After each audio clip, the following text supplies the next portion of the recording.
Bapak Presiden Jokowi juga mengatakan pada anak-anak bahwa anak-anak pasti bisa berhasil. Karena Bapak Presiden Jokowi sangat sayang kepada anak-anak semuanya. Kata-kata ingin menyampaikan sesuatu yang negatif, maka kita kasih kata tapi setelah kata positif.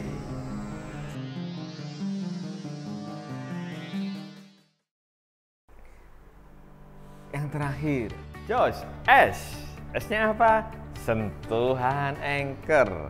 Ini apa? Cara membuat anchor di dalam tubuh seorang audien atau siswa kita. Pak, kalau siswanya sedikit bisa dilakukan Pak dengan menyentuh. Kalau siswanya banyak, apa yang harus dilakukan? Yang dilakukan bareng-bareng sama-sama. Anak-anak, teman-teman semuanya, ayo kita sentuh. Tarik nafas, bilang, aku bisa. Jadi setiap disentuh tubuh ininya, bagiannya disentuh, maka secara tidak langsung dia akan merasa semangat, dia akan merasa bisa, seperti itu. Caranya bagaimana? Caranya adalah gampang. Yang pertama, pejamkan mata. Suruh siswa kita, ayo semuanya, anak-anakku sangat sayangi, yuk kita pejamkan mata semuanya. Bagus sekali. Tarik nafas dari hidung, hembuskan dari mulut perlahan-lahan. Bagus sekali. Ayo lagi yuk, tarik nafas dari hidung, hembuskan dari mulut perlahan-lahan. Bagus sekali. Sekali lagi, tarik nafas dari hidung. Bagus. Hembuskan dari mulut perlahan-lahan. Anak-anak, sekarang bayangkan anak-anak ini ada di suatu tempat yang sangat menyenangkan. Tempat itu di mana tempat anak-anak merasa bahagia, merasa sukses, merasa keberadaannya diakui oleh semua orang yang ada di situ. Rasakan bahagia anak-anak. Bagus. Senang anak-anak? Bagus. Rasakan. Saya hitung sampai 10. Semakin tinggi hitungannya, anak-anak semakin bahagia, semakin merasa sukses. 1, sukses. 2, tambah sukses. 3, semakin sukses. 4, tambah semakin sukses. 5, sukses sekali. 7, semakin sukses. 8, sukses yang luar biasa. 9, sangat-sangat sukses luar biasa.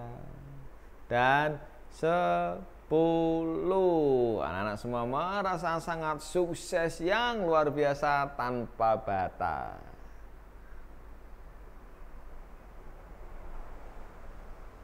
Oke. Tarik nafas dari hidung. Bagus. Hembuskan dari mulut dan pegang pundak sebelah kiri. Pegang sambil ditepuk-tepuk, sambil merasakan kesuksesannya. Tepuk-tepuk sambil merasakan kesuksesannya. Bagus anak-anak. Katakan dalam diri anak-anak semua seperti ini. Aku sukses. Aku sudah sukses.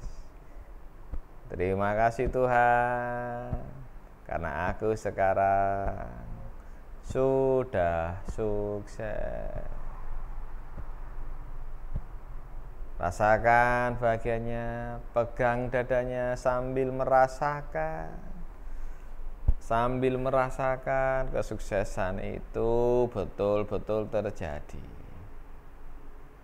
Dan demikianlah kenyataannya. Tarik nafas dari hidung, hembuskan dari mulut sambil tetap memegang dada sebelah kiri. Tarik nafas dari hidung, hembuskan dari mulut, dan bilang, aku sudah sukses, aku sangat bahagia. Bagus sekali. Lepaskan tangan. Saya hitung 5 sampai 1, hitungan 1, anak-anak membuka mata. 5, 4, 3, mulai buka mata. 2, buka matanya, dan 1, buka mata. Oke, jadi itu cara ngengker. Oke, bapak-bapak, ibu sekalian. Jadi biar ngengker, aku sukses. Jadi ketika dia sedih, dia pegang dadanya, tiba-tiba dia akan merasa seperti happy, seperti terbang tinggi, seperti itu. Oke, itu Josh yang terakhir. Bapak ibu sekalian yang sangat saya hormati, bapak ibu guru yang sangat saya hormati, cara menciptakan kondisi kelas agar siswa siap menerima pelajaran ini dipengaruhi oleh namanya persepsi. Jadi persepsi itu adalah awal dari kesuksesan kita dalam melaksanakan proses belajar mengajar. Sebelum kita mengajar, maka akan ada 3 persepsi yang ada pada diri kita. Yang pertama, persepsi positif. Siswa yang nanti akan saya ajar adalah siswa yang luar biasa. Kelas yang nanti saya ajar adalah kelas yang sangat luar biasa. Kelas yang hebat, kelas yang kemauan belajarnya tinggi. Ini persepsi yang bagus. Persepsi yang kedua, wah siswanya yang kelas ini kelas mokong-mokong ini, anaknya nakal-nakal. Males saya kalau ngajar di siswa kelas itu karena siswanya mokong-mokong. Persepsi yang kedua, malas saya ngajar di kelas itu. Siswanya mokong-mokong, saya nggak semangat saya kalau ngajar di kelas itu, karena siswanya bandel-bandel. Nah, ini persepsi yang negatif. Persepsi yang ketiga, persepsi yang 50-50. Siswa ini kira-kira semangat, kadang-kadang semangat, kadang-kadang enggak. Kelas itu memang kelas yang angka ikut itu, kadang semangat, kadang enggak. Nah, terus apa dampaknya? Dampaknya sangat signifikan, sangat mempengaruhi ke kita.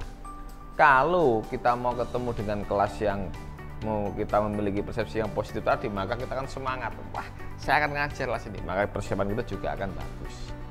Tapi kalau persepsi kita sudah negatif, maka persiapan kita juga nggak maksimal, antusias kita nggak maksimal. Sehingga antusias kita sudah negatif, ketemu siswa negatif, jadilah negatif-negatif, seperti itu.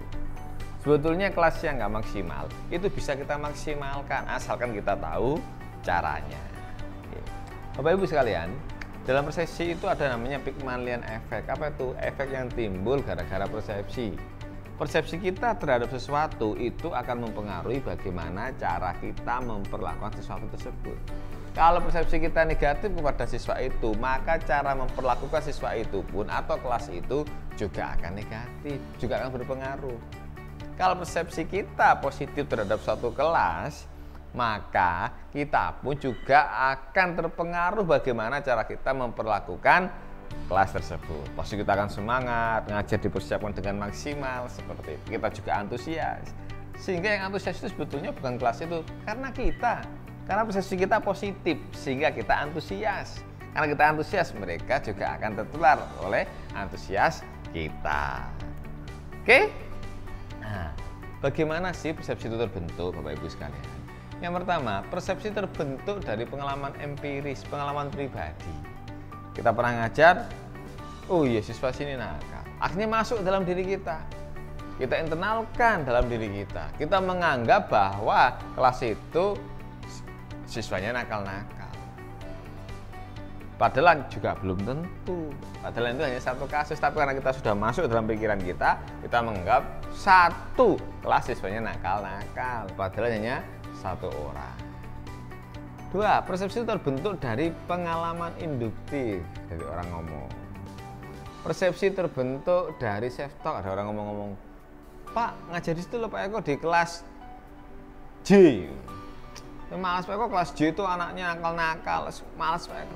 Akhirnya apa? Saya punya persepsi apa? Persepsi negatif terhadap kelas J. Gara-gara apa?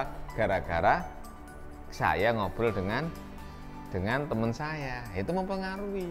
Itu persepsi. Nah, persepsi itu subjektif. Setiap manusia bertindak berdasarkan persepsi atau framework yang ada di dalam pikirannya.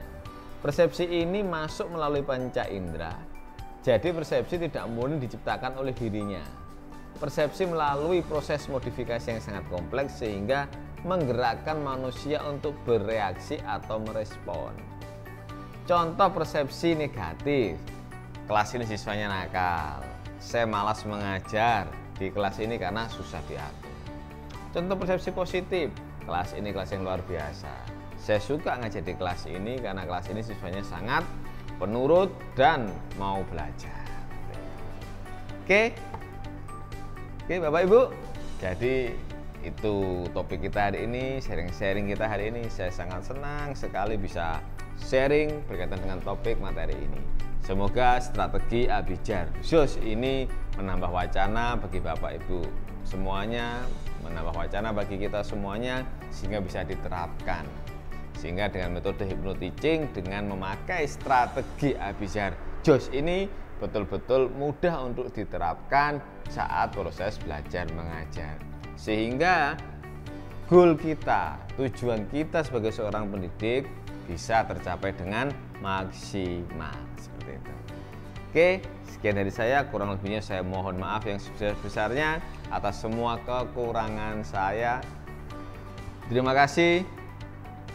Jangan lupa komentar yang positif, kasih saran, kasih masukan di channel IM Level ini. Terima kasih. Assalamualaikum warahmatullahi wabarakatuh.